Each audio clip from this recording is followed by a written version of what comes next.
365 দিন কোনদিন ফজরের নামাজ পড়লেন না। নওজোয়ান, তুমি পড়লা না, অথচ তোমার হৃদয়ের মধ্যে এই নিয়ে সামান্যতম লজ্জা, আফসোস বলতে কিছু নাই। মনে রেখো বন্ধু, মনে রেখো, ঈমান অনেক আগে হারায় গেছে,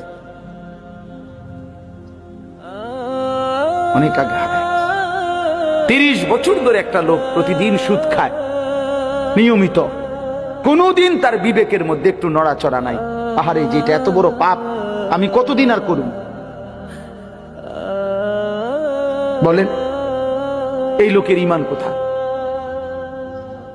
এই লোকের ঈমান কোথায়?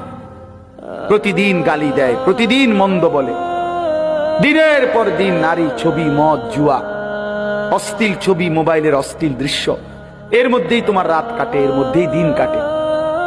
তাহলে দোস্ত, ঈমান কোথায়?